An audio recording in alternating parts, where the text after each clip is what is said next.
Huge blow for the White House tonight as a federal judge appointed by President Bush rules the administration is not immune from congressional subpoenas.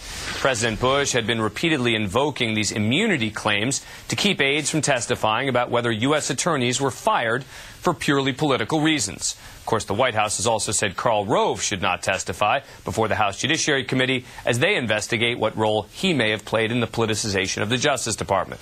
Judge John Bates declaring, quote, "The executive's current claim of absolute immunity from compelled congressional process for senior presidential aides is without any support in the case law."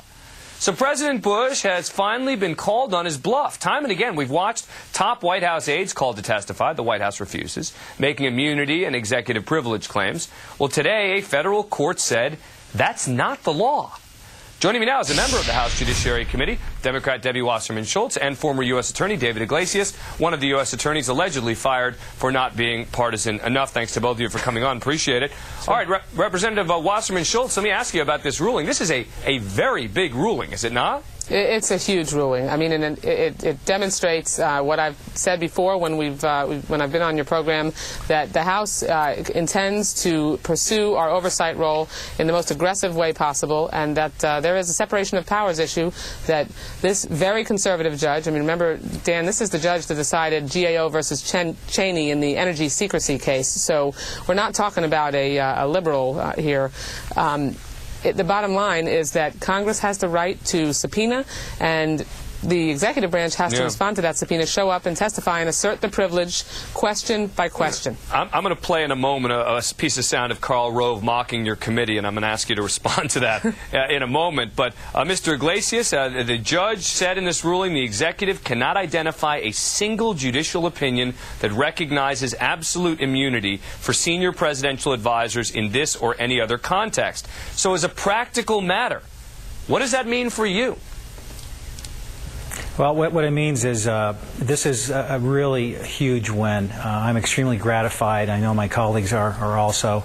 But what this means is hopefully we're a lot closer to actually finding out the real basis for our improper removals.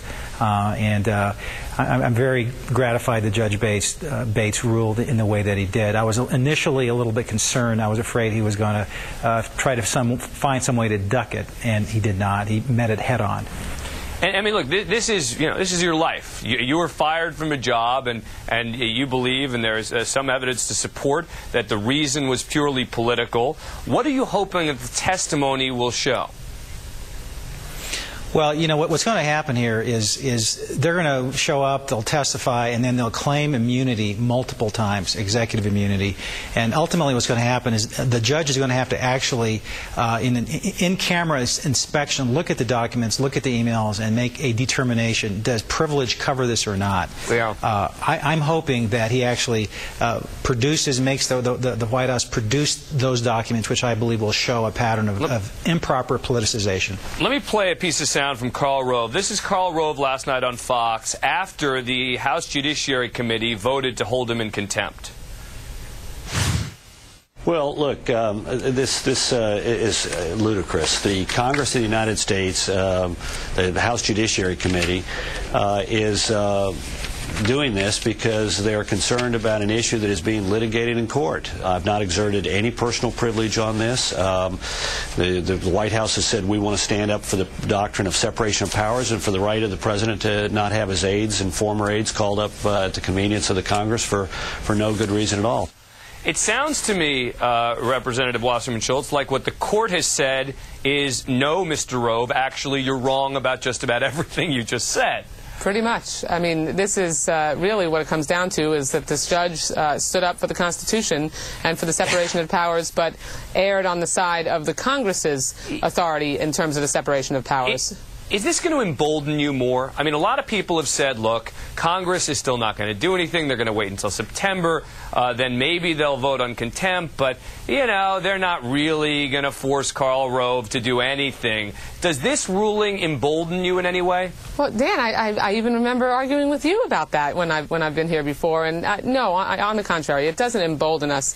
We have been given a mandate when we took the majority by the American people to reassert support Congress's appropriate constitutional oversight role. That's what we've been doing. And the bottom line for Mr. Iglesias and the other U.S. attorneys and all of the issues that we've been trying to pursue and get to the bottom of is that we need transparency from an opaque administration. I mean, and that is what we are trying to do. And you know, Mr. Rove can mock us as long as he'd like, but this he needs to read this 93-page ruling very carefully because he's coming to a Judiciary Committee near you. Yeah, well, we shall see. We shall see. I think we're many steps away from that. The Representative Debbie Wasserman Schultz, thanks a lot. David Iglesias, as always, appreciate it.